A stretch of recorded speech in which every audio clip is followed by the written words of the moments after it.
Bienvenue sur Matrimoine Féministe, le podcast qui traite des sujets de société avec un œil féministe. Je suis Estelle Cozy, sa fondatrice, et je suis ravie de vous accueillir dans cet espace.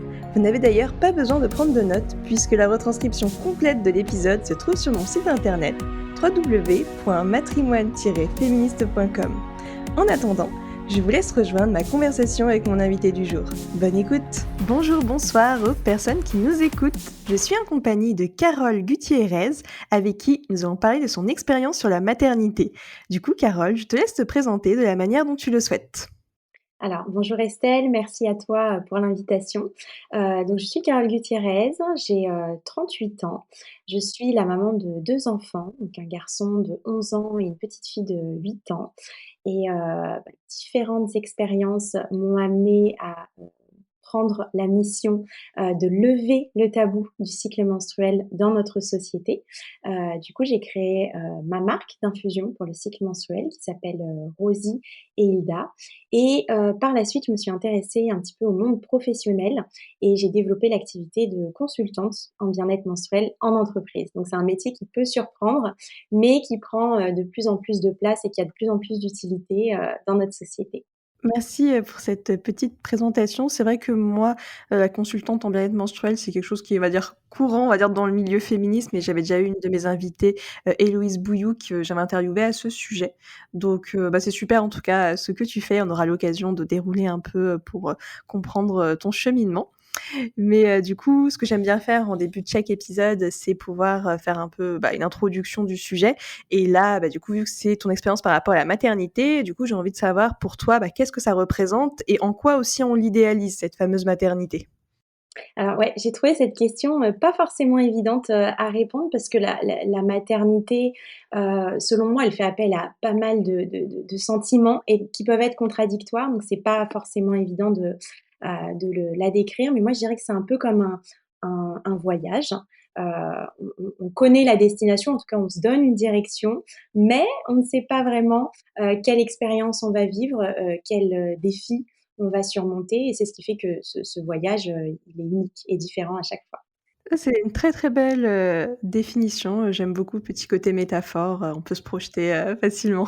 Et bah, pour moi, c'est un tabou aussi parce que, on a un petit peu cette image, si tu veux, que la maternité, elle renvoie à un sentiment unique. C'est ce que je te disais au début de la définition. Alors que, on ne vit pas une seule émotion pendant la maternité. On va être, traversé par, des émotions contradictoires, par la fatigue, de l'épuisement, des grands bonheurs bien sûr, mais pas que. Et je trouve que l'image qui est renvoyée par la société, elle est plutôt, très lisse, très magique et il y a un peu un décalage entre ce qu'est la réalité, un peu beaucoup même. Mmh. Et oui, justement, ça fait partie de ma question suivante, justement, sur le fait que la maternité est vue de façon très lisse, que toi, de ce que j'avais compris, tu as été malade en fin de grossesse et ton fils aussi, ça a été compliqué aussi à sa naissance. Donc si tu pouvais nous en dire un peu plus pour les personnes qui nous écoutent comme ça, c'est toujours bien d'avoir, du coup, un témoignage réel de ce qui représente vraiment la maternité et pas forcément de ce qu'on voit sur Instagram, les réseaux sociaux, internet et tout. Ouais, absolument. Bah, alors moi, comme tout le monde, je pense, j'avais une vision, très, idéalisée de la maternité et c'est vrai que, je suis tombée quand même, d'assez haut. Moi, j'ai eu mon 1er garçon, à 26 ans, donc c'était une grossesse, qui était désirée. D'aussi loin que je me souvienne, j'ai toujours, voulu, être maman et absolument rien ne s'est passé comme prévu. Donc c'est vrai que j'ai été malade, j'ai eu une prééclampsie, en fin de grossesse, donc ça peut être grave. Ce qui fait qu'on a déclenché, mon accouchement pour ne prendre aucun risque. Donc j'étais à 8 mois de grossesse, c'est pas un déclenchement trop prématuré, mais ça contrarie quand même, pas mal les plans. Donc là, pour moi, c'était déjà une grosse, déception. Et puis, mon garçon est né et il a été malade aussi, donc il a eu une thrombopénie. Bon, je ne veux pas trop rentrer dans les détails, mais en gros, c'est un problème de plaquettes, au niveau du sang.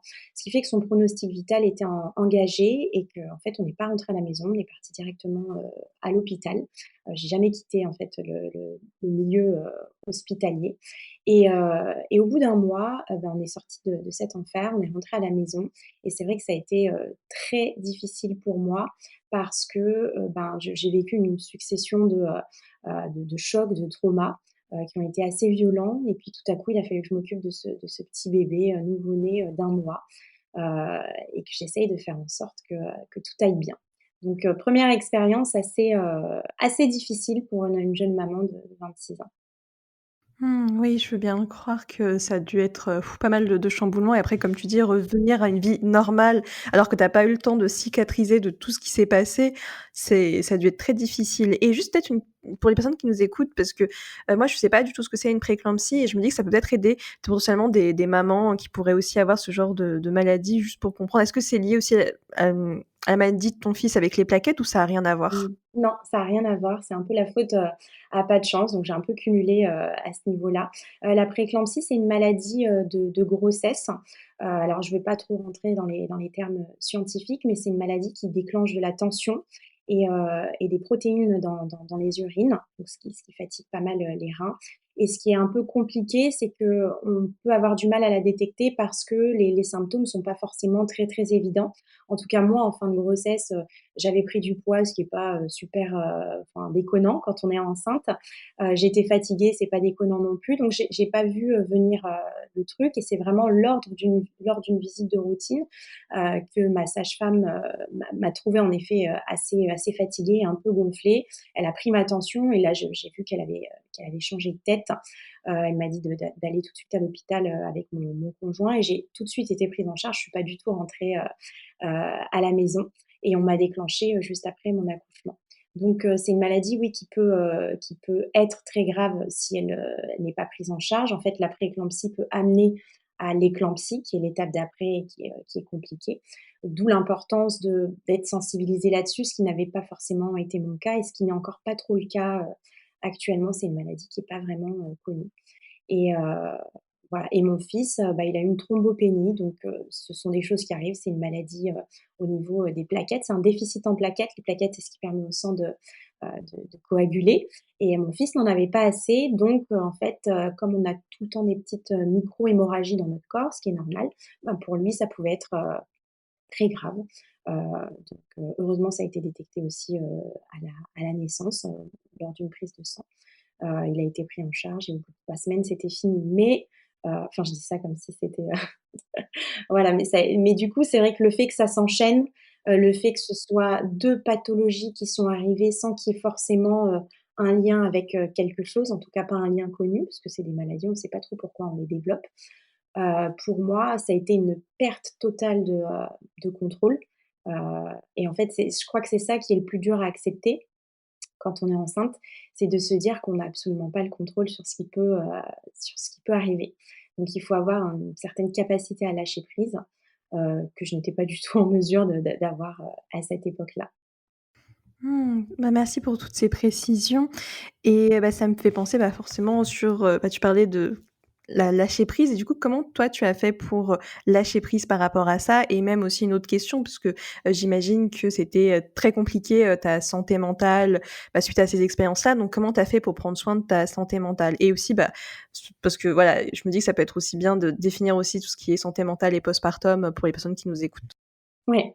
Bah, écoute, alors moi j'ai accouché donc en 2013, donc ça commence à dater un petit peu. Honnêtement, je me suis retrouvée complètement démunie, par rapport à tout ça parce que, bah, comme tu l'as dit tout à l'heure, on rentre à la maison et bah, on doit faire en sorte que tout aille bien. On a un peu cette injonction de tout doit aller bien maintenant parce que, tu as ton bébé. Ça fait partie un peu de cette, idéalisation de la maternité. On doit être heureux, c'est magique et cetera.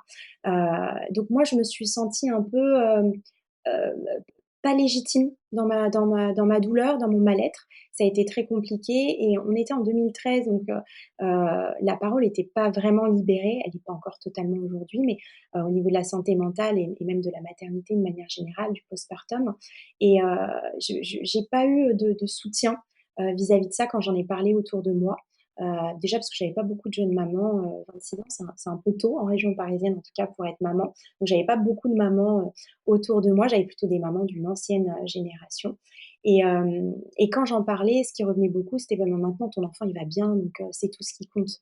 Alors évidemment, bien sûr, c'est tout ce qui compte. Moi, j'aurais pas survécu à la perte de mon enfant, mais du coup, on se sent pas, on se culpabilise, on se sent pas légitime de pas être bien. On se demande ce qui va pas, parce que c'est pas l'image qui est renvoyée par, la société. Pourquoi moi j'arrive pas à être heureuse, alors que je devrais l'être puisque j'ai mon bébé. Donc ça a été très dur pour moi et heureusement que mon compagnon était là, même si on n'a pas du tout vécu les choses de la même manière. Lui, il a pas été malade, donc il a subi les choses d'une manière un peu différente.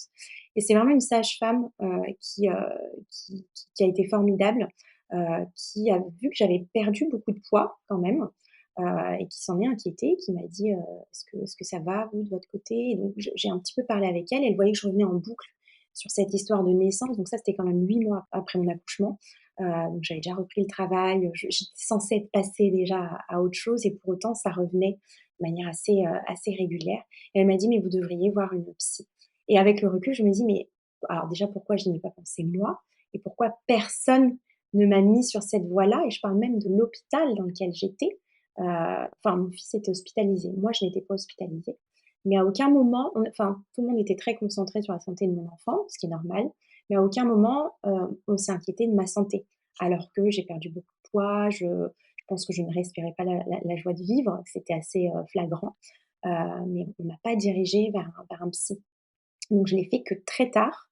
Il m'a pas fallu beaucoup de séances pour, me sentir mieux, mais juste d'avoir quelqu'un qui m'écoute, quelqu'un qui me dise: «Mais c'est normal, ce que vous avez vécu, c'est dur, c'est un choc, et puis, même si vous n'aviez pas vécu tout ça, la maternité, c'est un chemin, c'est un bouleversement, c'est un nouveau rythme, c'est une nouvelle configuration familiale, donc c'est normal tout ce que vous vivez».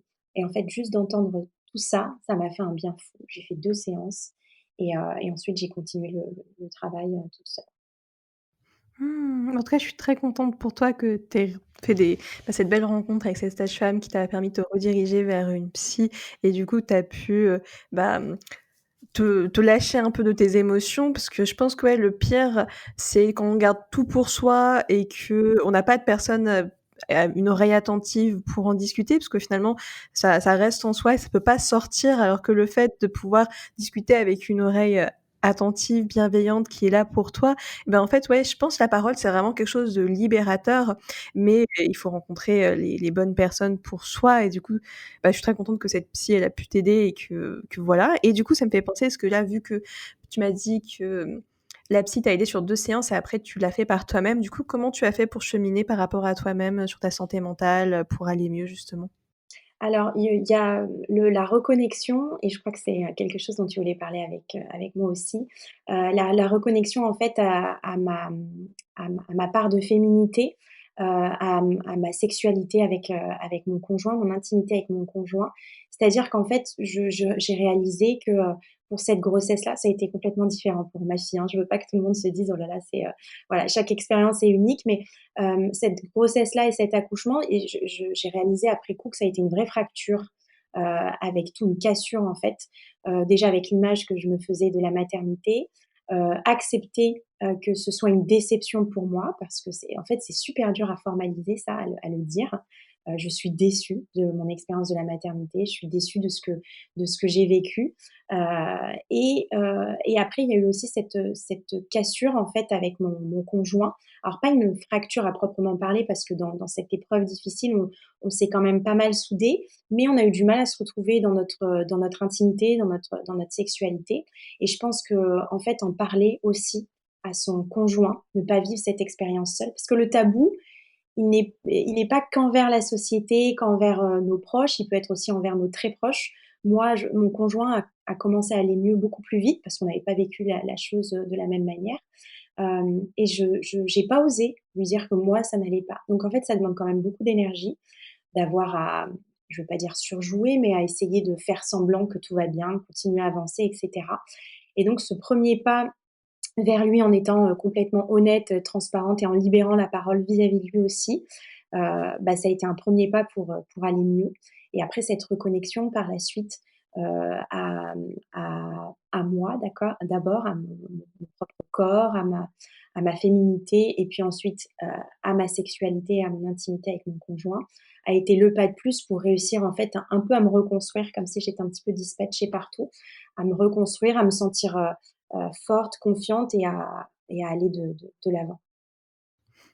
Bah, je suis très heureuse de l'apprendre et c'est vrai que, ça m'étonne pas dans un sens que c'est dur de reconnecter avec son corps parce que je me dis quand même enfin, j'ai jamais été enceinte, mais je me dis que quand même quand tu accouches, ton corps il est forcément différent et puis tu dois allaiter potentiellement le bébé, si tu veux faire de l'allaitement et c'est vrai comme tu dis, c'est un nouveau rythme de vie et de là, c'est vrai ce que j'entendais avec ton conjoint, c'est que vous étiez pas au même rythme de la reconstruction parce que lui, il a il a vécu, oui, la situation, mais pas de la même façon, parce que toi, tu as vécu la maladie. Lui, il était plus à distance, enfin, c'était pas lui qui la vivait, donc c'est sûr que c'est normal que vous ayez pas le même rythme. Et d'ailleurs, ça me fait penser que pour reconnecter à son propre corps, c'est vrai que c'est quelque chose qu'on fait pas forcément aussi dans notre société, parce que vu qu'on est dans une société où tout veut aller très vite, et cetera, on prend pas forcément le temps de s'introspecter, d'apprendre à se découvrir, de se regarder, de se toucher, tout simplement et d'oser affirmer notre féminité parce qu'on veut toujours être dans la productivité et pas dans je me laisse porter. Donc c'est aussi des injonctions de la société qui nous empêchent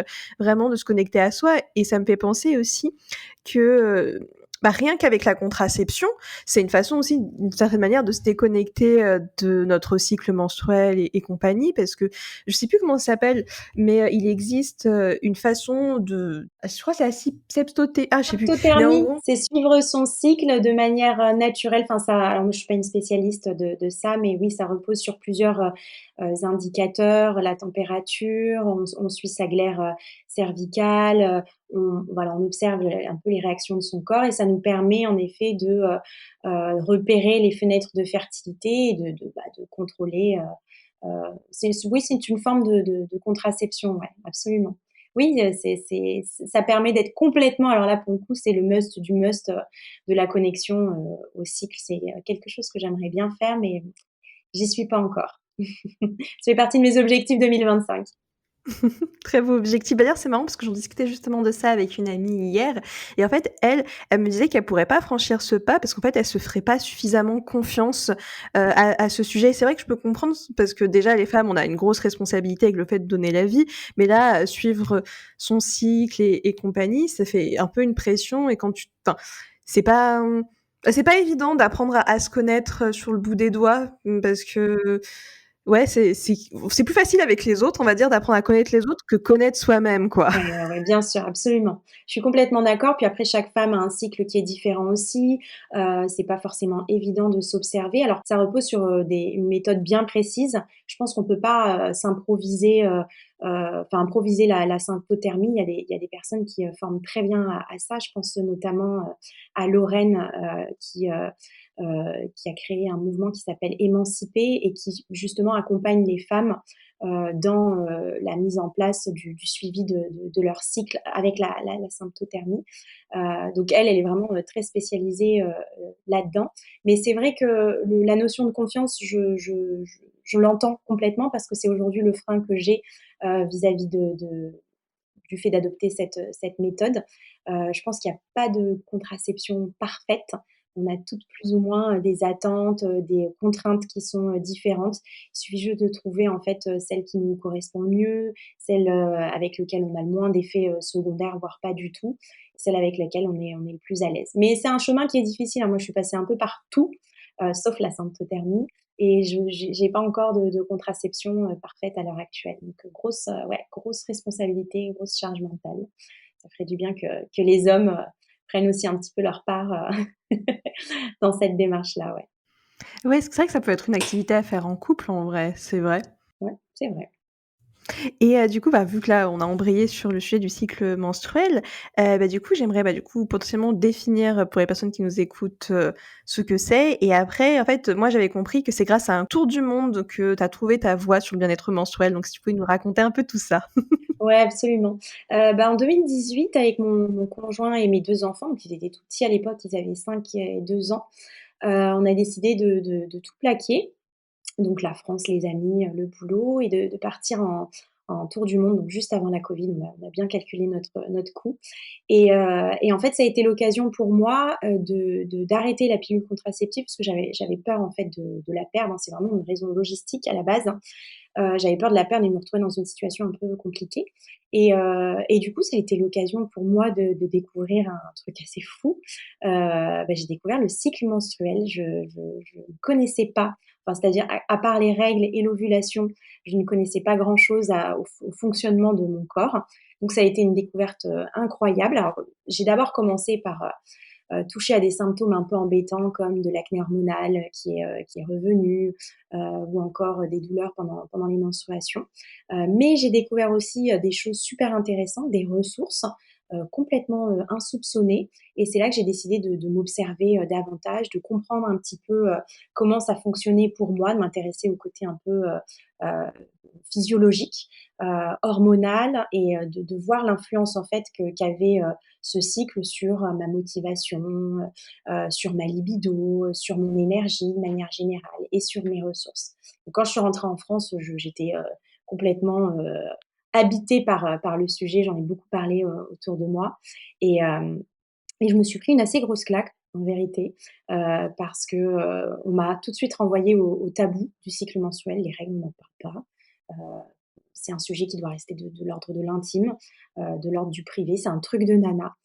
Donc je me suis dit très vite que, c'était vraiment dommage qu'on exploite déjà qu'on ait cette perception, du cycle qui est assez négative et j'étais la première à l'avoir et qu'on n'exploite pas beaucoup plus cet outil qui, en fait, est un peu comme un super pouvoir au quotidien dans la mesure où on a appris à le comprendre et à s'observer.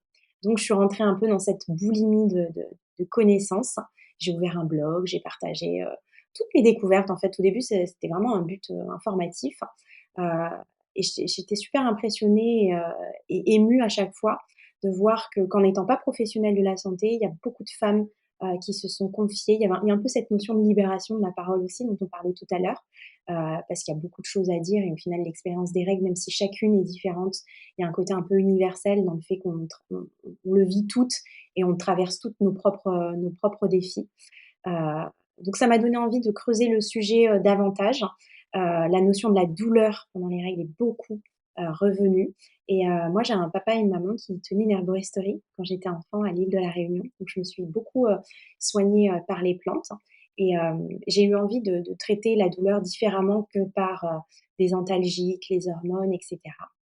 Donc j'ai développé, ma marque d'infusion pour le cycle menstruel. C'était un peu dans la continuité de ce que je faisais, dans mon enfance, heu, pour vraiment répondre à des problématiques de cycle douloureux, de cycle irrégulier, ou encore de SPM difficile et par la suite, en fait, j'ai été, démarchée par une entreprise qui m'a, demandé donc le dialogue était déjà un petit peu ouvert sur le sujet des menstruations. C'est un peu, fait partie des entreprises un peu précurseurs sur le sujet et ils m'ont demandé d'animer une conférence pour débunker un peu le tabou, des règles dans les entreprises, comprendre un peu les mécanismes de pensée qui nous ont amenés à à voir les règles comme quelque chose de sale, de pas normal, heu je l'ai fait avec, grand plaisir. Je ne cache pas que j'ai eu la pétoche au début, mais au final, ça s'est révélé être une expérience, incroyable et ça m'a ouvert en fait, ça m'a ouvert les yeux sur la nécessité aussi de porter ce sujet dans la lumière, dans le monde professionnel.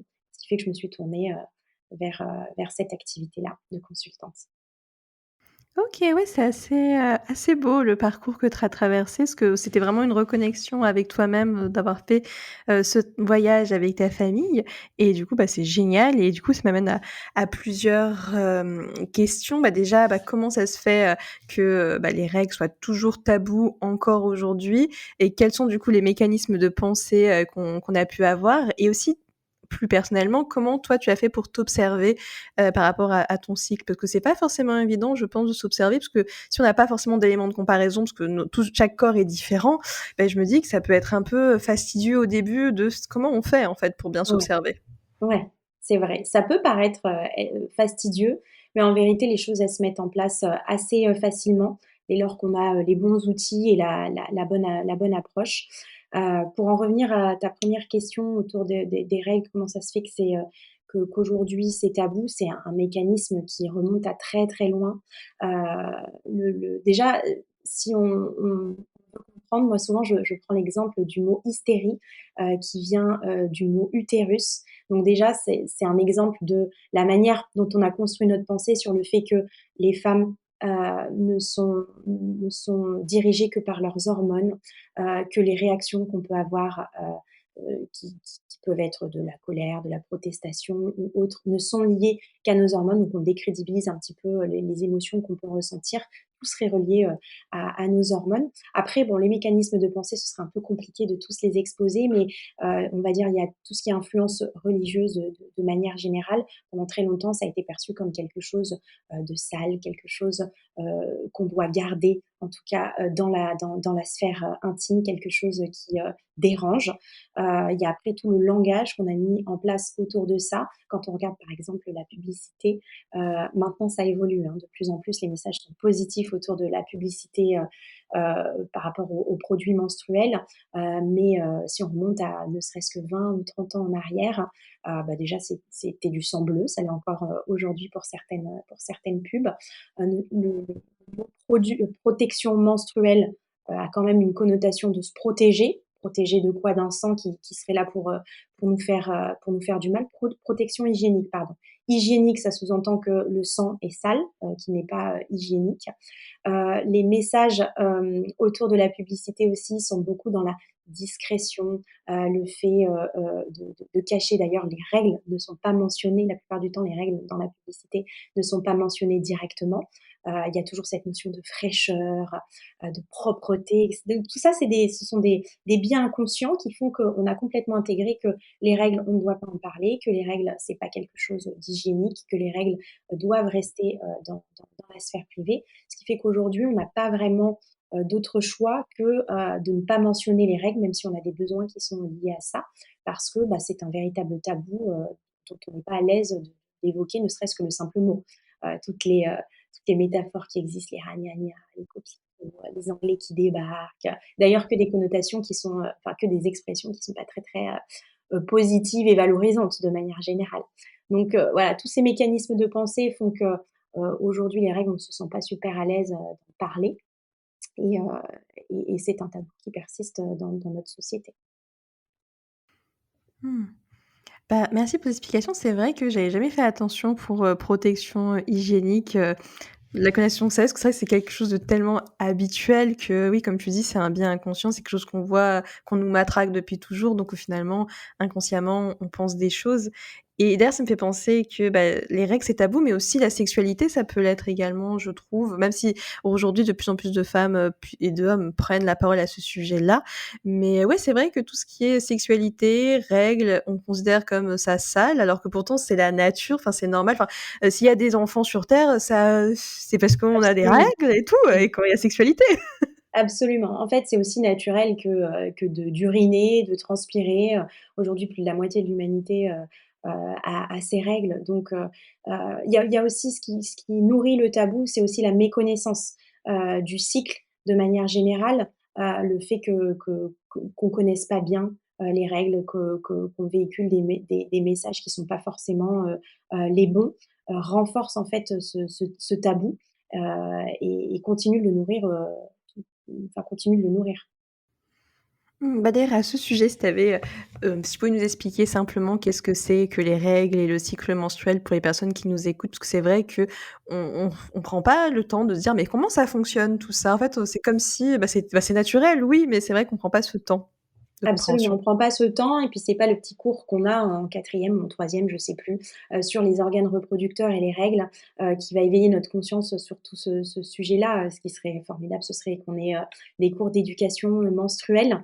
Ça nous permettrait de comprendre en fait, le phénomène de manière plus globale plutôt que de s'arrêter aux règles et à l'ovulation. Et quand je dis ça, je porte pas de jugement parce que j'étais moi-même, avant de partir, en voyage, complètement ignorante. Enfin, j'avais les bases qu'on m'avait données, qui sont, celles que la plupart des jeunes filles, ont.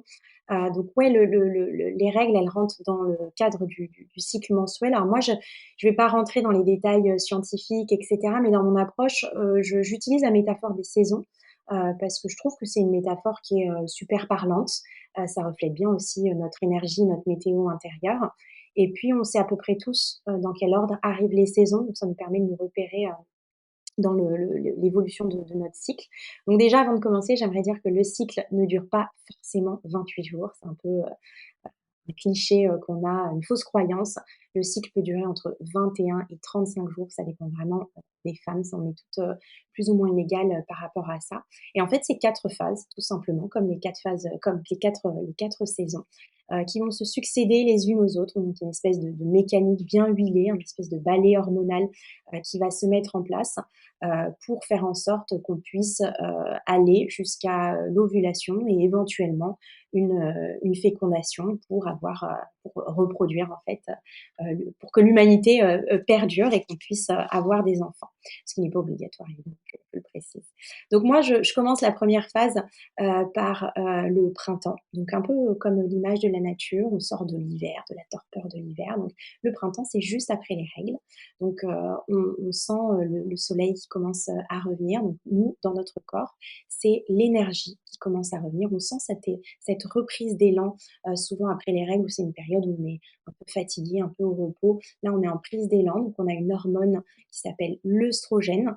Moi, j'aime bien dire que c'est un peu comme une pédale d'accélérateur sur notre corps. Donc on a l'œstrogène qui se met, tout doucement, en route et qui, remet en marche, l'endomètre. Donc l'endomètre, c'est la petite muqueuse qui tapisse l'intérieur de notre utérus et qui va prendre de l'épaisseur, en vue d'accueillir une éventuelle grossesse. Voilà. Au niveau de notre corps, on se sent bien parce qu'on est un peu dans cette, reprise d'énergie, reprise de confiance. On sent qu'on réussit à être un peu plus clair, la vision plus claire, plus productive et cetera. Donc ça, c'est la première phase. La phase suivante, c'est l'été. Donc là, à l'image de la nature, ben, on est en pleine ovulation, donc on rayonne, on se sent bien dans notre corps, on est pied au plancher au niveau de l'œstrogène, donc on est énergique, on est plus confiante, et ça, c'est vraiment physiologique. Ces hormones, elles agissent, comme ça pour qu'on se sente bien et en confiance. C'est pas par hasard parce que la nature, elle a un petit objectif derrière. Elle veut qu'on se sente bien pour pouvoir être dans les meilleures conditions possibles pour plaire à un partenaire, pour s'accoupler. Elle a toujours cet objectif, en tête, ce qui fait que ça se traduit aussi dans notre quotidien par une capacité à sortir plus facilement de sa zone de confort, à être plus à l'aise en communication. Donc si vous voulez, je sais pas, négocier une augmentation de salaire, c'est le bon moment. Négocier un prêt à la banque, c'est le bon moment aussi. Voilà, c'est en ça donc quand je parle de ressources, c'est de ça dont je parle aussi parce que, c'est important d'avoir conscience de ces atouts qu'on peut avoir pendant notre cycle. Donc là, on est en phase ovulatoire, donc on va avoir un ovaire qui va libérer un ovule en vue d'une potentielle, fécondation et puis ensuite on rentre dans l'automne de notre cycle. Donc là, c'est la phase prémenstruelle, c'est la phase qu'il y a juste avant les règles. Donc là, on a, une hormone qui s'appelle la progestérone qui, elle, va agir un peu comme la pédale de frein de notre corps et donc c'est une période un peu, qui peut être un peu compliquée et mal vécue par pas mal de femmes, la plupart en vérité, parce qu'on va avoir, les œstrogènes qui sont pieds au plancher et la progestérone qui arrive. Donc on va être en chahuté pardon, entre accélération, freinage, accélération, freinage. Ce qui fait que c'est une période où on peut avoir un peu plus tendance à être, tourné vers soi-même, un peu en mode introspection, où on peut un petit peu plus douter, où on va commencer à sentir un ralentissement, dans son corps, heu et ben, un petit peu comme l'image de la nature, on prépare l'hiver qui arrive, donc la phase suivante qui est les menstruations, enfin qui sont les menstruations. Donc là, au niveau de nos hormones qui sont, tout en haut, on va avoir un effondrement hormonal, ce qui fait qu'on va se sentir fatigué, on va avoir, ce ralentissement qui va s'installer et cet effondrement hormonal va amener, ben, la perte de sang, des menstruations et donc c'est la fin du cycle, et à la fin des menstruations, on va recommencer un nouveau cycle. Donc voilà, je l'ai fait très, très basique et j'ai essayé de mêler les saisons pour qu'on comprenne, mais au final, voilà, l'idée est assez claire. Il y a des variations qui ressemblent à celles des saisons et c'est à nous d'observer et d'essayer d'ajuster au mieux, notre quotidien pour essayer tu en parlais tout à l'heure, tu parlais de productivité, de linéarité, ce sont des modèles qui sont très masculins. Nous, nous sommes cycliques et ce qui est difficile, dans nos vies de femmes dans notre société actuelle, c'est qu'on essaye de se caler, d'être constant, comme le sont les hommes. Or, notre nature est cyclique, donc on est très, très souvent à contre-courant. D'où l'importance primordiale de connaître son corps, comprendre comment on fonctionne et c'est en fait, c'est une vraie porte qu'on ouvre sur la connaissance de soi. En tout cas, j'ai beaucoup aimé, ta métaphore, des saisons. C'est vrai que c'était hyper parlant. On se prenait au jeu à écouter, heu les parallèles, ouais, la petite histoire, j'aime bien ces côtés-là. Comme ça, tu apprends, en fait, en t'amusant, en mieux comprenant, enfin, c'est chouette d'utiliser des métaphores plus qu'un jargon scientifique où pas grand monde vont comprendre. Là, au moins, c'est quelque chose d'imagé et c'est les saisons, bah, on les vit, tout On les depuis connaît en toute général. petite. Ouais. Donc ouais, non, je trouve ça super bien et c'est vrai que tu soulignes un point important, c'est que oui, on est cyclique et les hommes ne le sont pas et la société a été tournée pour les hommes et pas pour les femmes, malheureusement. Donc ça, c'est vrai que c'est un travail en effet de pouvoir s'assumer et de se comporter entre guillemets «comme un homme» alors que, bah, c'est vrai que je trouve encore aujourd'hui, même si les choses avancent, que les entreprises devraient mettre en place plus de choses en place pour les femmes parce que quand même on a, des cycles enfin on a des menstruations, on peut, bah, du coup tomber enceinte, on a la ménopause et je trouve que les grandes phases de la vie d'une femme ne sont pas forcément prises en considération, malheureusement et ça, c'est très dommage. Oui et beh, c'est d'autant plus le cas parce que justement il y a une méconnaissance, hem ou même en tant que femme, on ne connaît pas forcément enfin, ce problème, il peut se répéter aussi enfin, cette méconnaissance, elle se répète aussi avec l'arrivée de la ménopause. Il y a pas mal de choses qu'on subit parce qu'on ne les connaît pas et qu'on n'est pas, formé, en tout cas, on n'est pas, formé à accueillir ces phases-là, à accueillir ces étapes-là de notre vie. Donc c'est vrai que ce travail-là des entreprises, il est à faire et ça commence tout simplement par ne serait-ce qu'ouvrir le dialogue et sensibiliser, c'est déjà un pas pour mieux comprendre l'autre, être beaucoup plus à même, de l'accompagner comme on peut, dans ces étapes-là et surtout de ne pas discriminer parce qu'en entreprise, c'est souvent ça aussi qui arrive. On discrimine pour les menstruations, on discrimine pour, des maladies, comme l'endométriose par exemple, on discrimine aussi pour, tout ce qui est ménopause donc voilà, la première étape, c'est vraiment de débunker tout ça et d'apporter la connaissance pour éveiller les consciences. Oui et ça me fait penser pour la discrimination, j'en parlais justement dans mon tout premier épisode de podcast de Matrimoine féministe avec, mon invitée Elena Petit-Aznar. Parce que j'avais vu une statistique, je la remettrai dans cette description d'épisode, que 80 des inégalités femmes-hommes, ça vient du congé maternité, sans surprise. Sans surprise. Oui, ça m'étonne pas. Ça ne m'étonne absolument pas.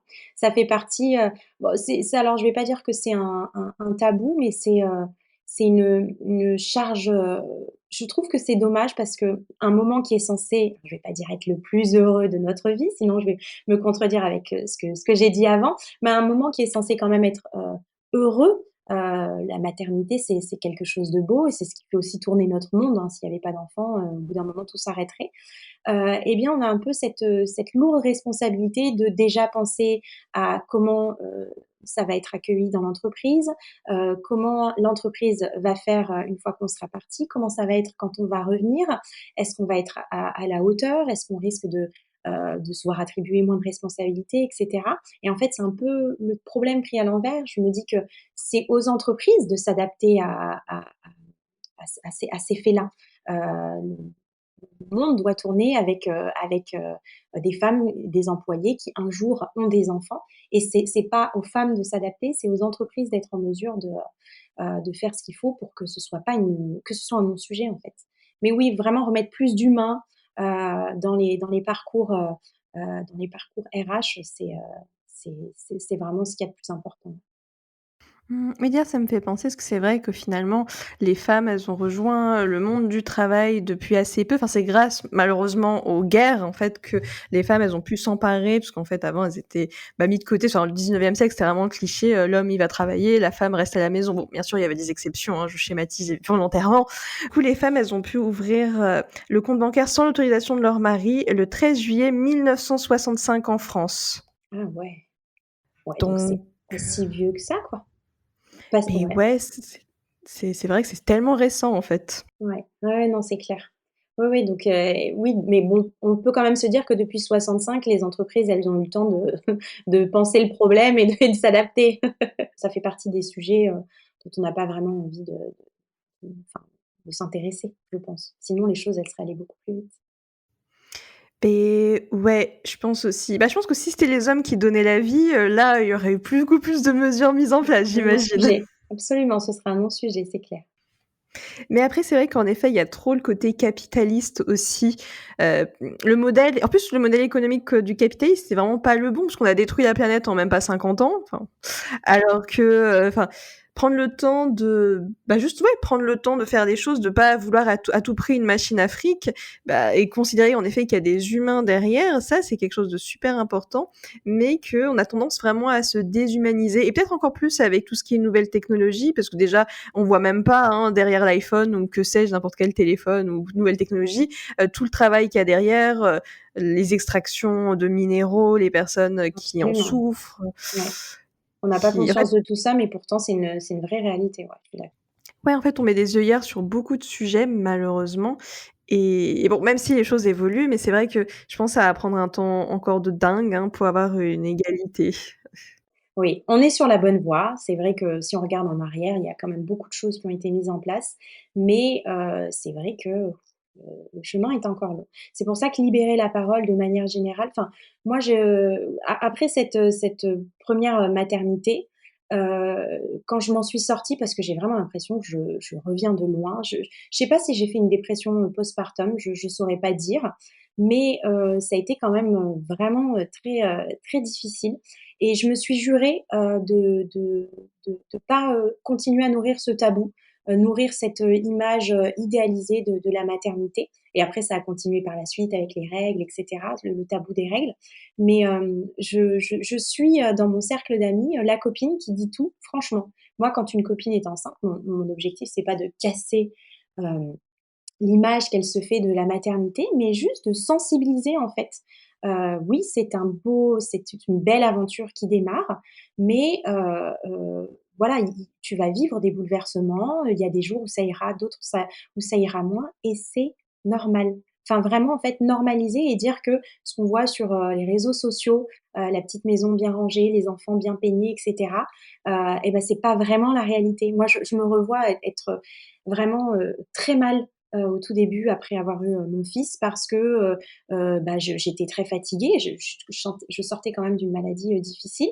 Mon conjoint, il était retourné travailler parce qu'1 mois, bah, ça passe très vite, donc je me suis retrouvée toute seule dans ce rôle de maman, complètement, pas improvisée, mais enfin difficile à vivre et je me revois une fois à 15 heures, être encore en pyjama, ne pas avoir eu le temps de me doucher, être assise et me dire: «Mais, attends, mais je suis vraiment nulle, mais comment elles font les autres?»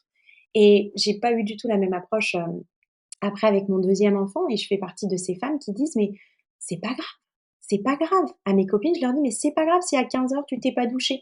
Ton enfant, il a mangé, ton enfant, il a bu, il est au lit, il va bien. Toi, tu vas bien, bah, repose-toi. Tu rangeras ta maison plus tard». Tu vois? Enfin, vraiment, il y a ce truc de, on passe toutes par là, il faut vraiment, arrêter de rendre Bah, en tout cas, de ce que je comprends, de ce que tu nous dis, c'est que c'est hyper important d'être bienveillante avec soi-même parce qu'en fait, il faudrait se comporter, en fait, comme si on était, sa ou son propre meilleur ami. Parce qu'on a trop tendance ouais, on a trop tendance à se mettre la pression sur plein de choses alors que finalement, on n'a qu'une vie, on n'est que des êtres humains, on a nos failles, comme tout le monde, en fait. absolument, absolument et je pense que, le sujet de la santé mentale, surtout en postpartum puisqu'on parle de ça, il est vraiment tabou aussi parce que, bah, comme on a cette image de la maternité qui est, très idéalisée, hem, quand ça commence à aller mal, on se sent pas légitime de se sentir mal, donc on n'ose pas en parler. Moi, quand j'en ai parlé autour de moi, je te l'ai dit tout à l'heure, on m'a surtout dit: «Mais non, ça va passer, passe à autre chose» et cetera et c'était exactement pareil pour la reprise de la sexualité d'ailleurs.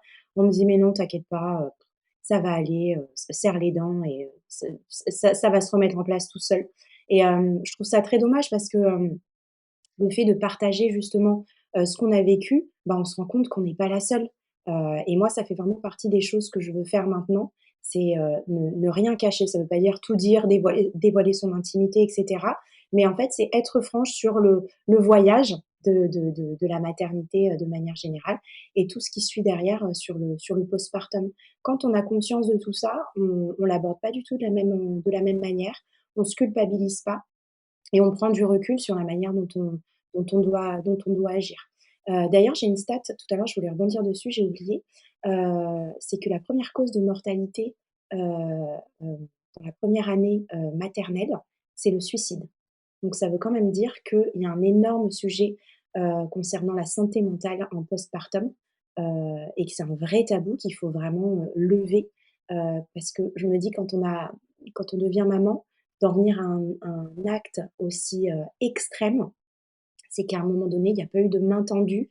En tout cas, il n'y a pas eu cette ouverture pour se sentir suffisamment à l'aise pour parler de sa santé mentale.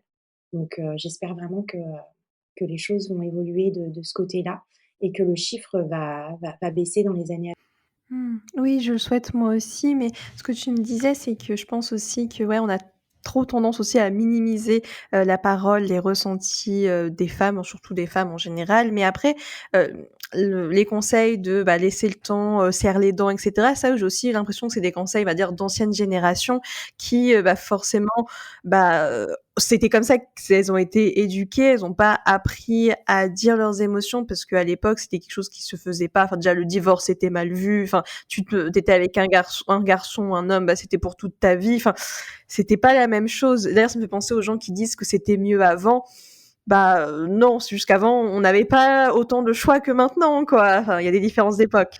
ouais, exactement. Ouais, je suis tout à fait d'accord et après ça continue un petit peu aujourd'hui parce que on le voit avec les menstruations notamment, heu c'est normal d'avoir mal. Ça, le nombre de fois où je l'ai entendu, c'est normal d'avoir mal et le nombre de femmes qui mobilisent une énergie incroyable, pour aller, travailler ou pour gérer tout simplement leur quotidien, avec des menstruations difficiles, avec un sourire jusque-là, alors qu'on sait que derrière, c'est très difficile, pour elles de gérer leur quotidien. Bah, ça fait partie aussi de ce truc de, on n'en parle pas, on continue à avancer, on serre les dents et ça, je suis pas sûre que ça vienne des anciennes, générations, en tout cas sur le côté, menstruation. C'est quelque chose qui perdure malheureusement aujourd'hui et je pense que ça rejoint un peu ce qu'on disait sur la maternité. On n'en parle pas, on continue, il y a toutes les femmes ont mis au monde, des enfants, elles sont pas mortes pour autant donc on continue, on serre les dents, on continue et ça va passer, quoi. Ah mais d'ailleurs, enfin, quand tu as parlé, à l'instant de ça, ça me fait penser à un épisode que j'ai enregistré avec Cassandre Lambert et en fait, elle m'avait parlé d'une expérience que je connaissais pas du tout et je trouvais ça assez délirante.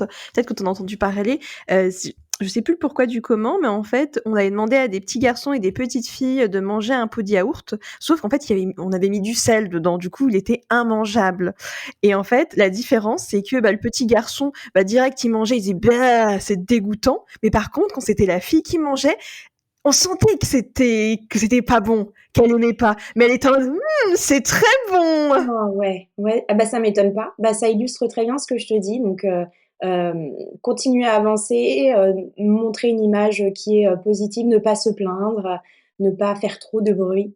Je pense que ça rejoint complètement. Et oui, c'est vrai que l'éducation des filles et des garçons, bah, déjà, en fait, elle est genrée, donc enfin, on apprend aux filles aussi à pas prendre d'espace, à se faire petites. On apprend aux garçons, bah, à oser de faire les choses, et puis même, enfin, il y a des différences, genre un garçon, quand il est ado, il peut sortir beaucoup plus facilement qu'une fille pour qui on a peur qu'il lui arrive quelque chose, donc on va lui mettre plus de restrictions et en fait, on met toujours mis plus de limites aux filles qu'aux garçons et ça, j'en ai discuté dans pas mal, d'épisodes de de podcasts et un exemple édifiant qui me vient en tête, c'était avec Caroline Peffer. Rien que sur les bulletins scolaires, par exemple, une fille et un garçon, ils ont 13/20. La fille, on va lui dire peut mieux faire, alors que le garçon, on lui dit n'a pas déployé tout le potentiel, de tout son potentiel. Alors que finalement, la fille aussi, elle a pas forcément déployé son potentiel, mais pour un garçon, on est beaucoup plus doux, enfin plus doux, on est beaucoup plus ouvert, alors qu'une fille, on est beaucoup plus restrictif. On attend C'est très plus, ouais, étonnant. peut-être, ouais, non, non, mais c'est vrai ce que tu dis, mais je pense que ça vient, évidemment de la manière dont la société elle est construite et puis il y a aussi une part d'éducation, et j'en parle aussi, souvent lors de mes interventions. Je dis que la manière dont on éduque nos enfants, c'est bien d'éduquer sur les règles, les jeunes filles, parce que, bah, elles vont les avoir de toute façon, donc il faut qu'elles connaissent, ce phénomène et qu'elles comprennent, ce qui se passe dans leur corps. Mais il faut aussi éduquer nos garçons, et c'est aussi ça part aussi de là. C'est-à-dire que si, pour reprendre le sujet des menstruations, on éduque nos garçons sur ce phénomène qui est naturel, s'ils voient leurs sœurs, heu leur mère avoir leur menstruation et en parler de manière complètement normalisée, et bah, le sujet des menstruations n'en sera pas un pour lui et il reproduira ce schéma-là aussi en entreprise plus tard et il sera un allié plutôt qu'un jeune homme qui moque. Donc c'est important aussi de faire ce travail-là. Ça commence déjà dans la sphère familiale, pour que aussi ça se déploie, en société, par la suite. Ça va vraiment dans les 2 sens, ouais. C'est clair que être parent, c'est une sacrée responsabilité sur les valeurs à transmettre à ses enfants, en Mmh, effet. c'est sûr. On fait de notre mieux. Et ouais, c'est ce qu'il faut. Voilà, de toute façon, comme tu disais, hem, il y a pas de parents parfaits de toute façon, donc c'est pas grave, hein, no Oui, stress. exactement, no stress, l'essentiel c'est d'avoir la bonne intention, de faire les choses, du mieux qu'on peut et puis après, moi je dis toujours: «Il y a rien d'irréparable». Enfin, je sais que quand j'étais jeune maman, des fois je me disais: «Oh là là, mais j'ai fait ça, j'aurais pas dû» et en fait, bah, c'est pas grave.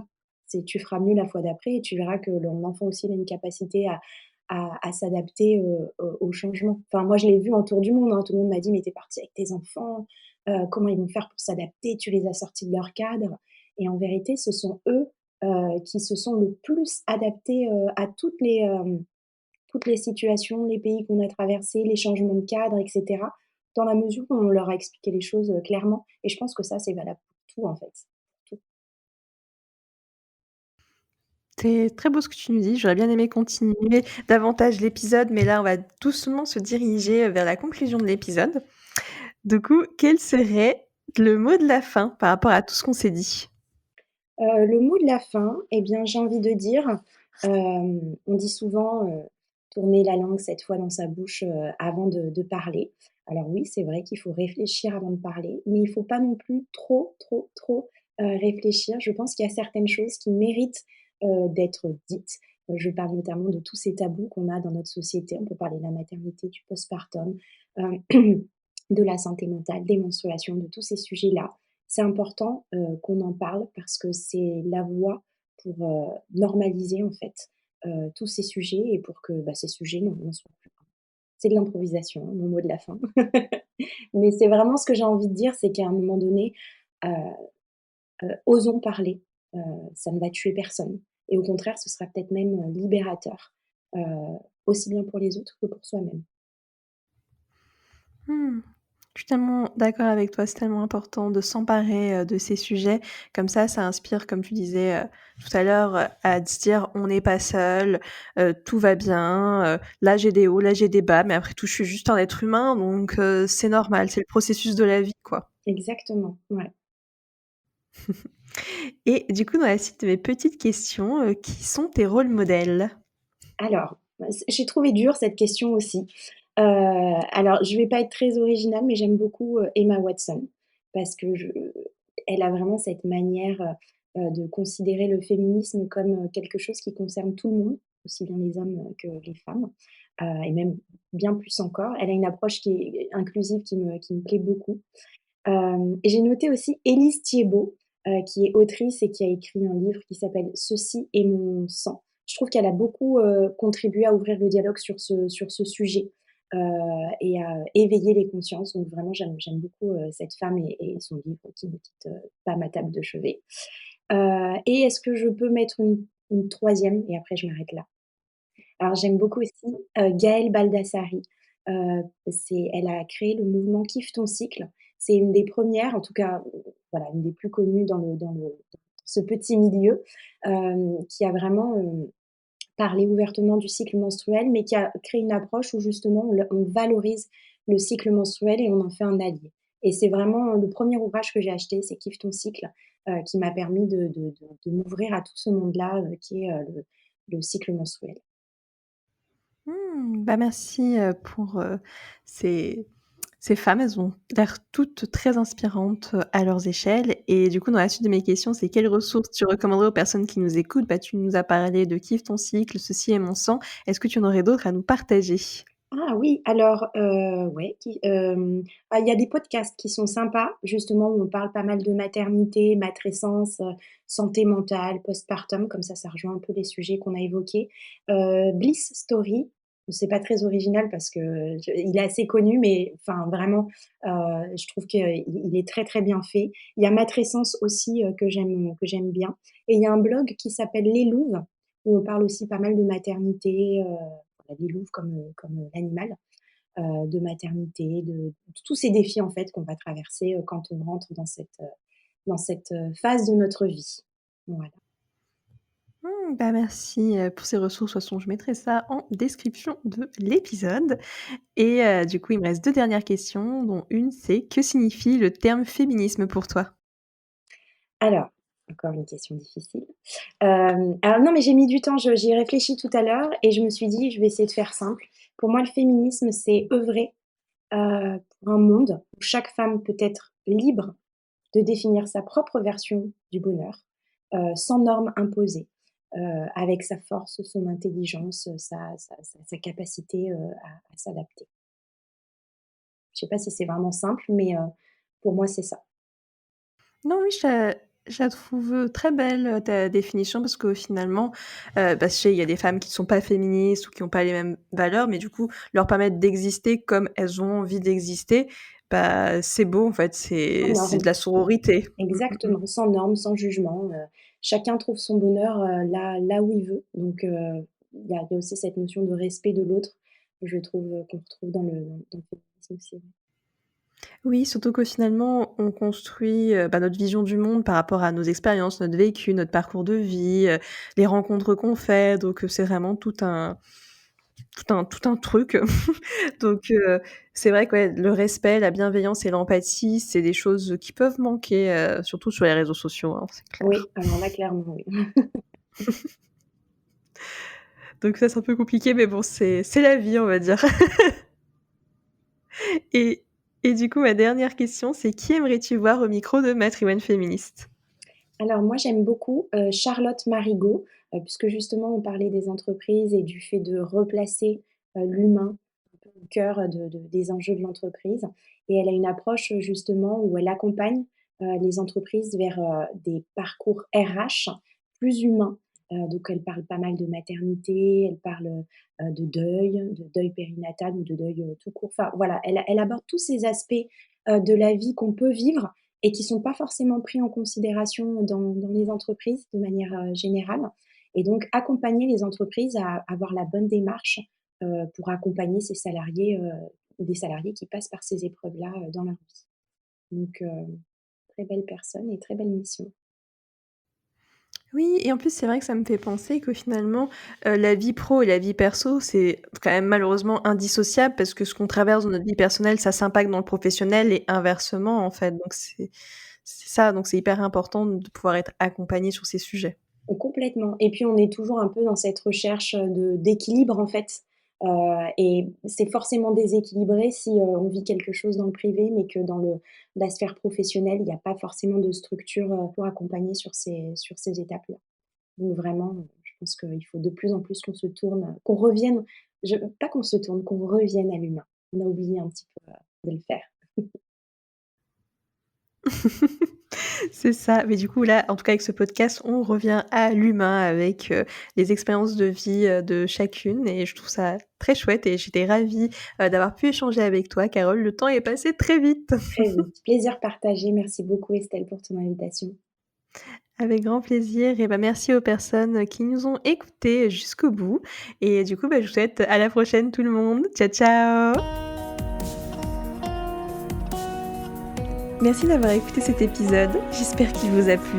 Si c'est le cas, je vous invite à parcourir la retranscription de l'épisode sur mon site internet www.matrimoine-féministe.com et me laisser votre avis en commentaire.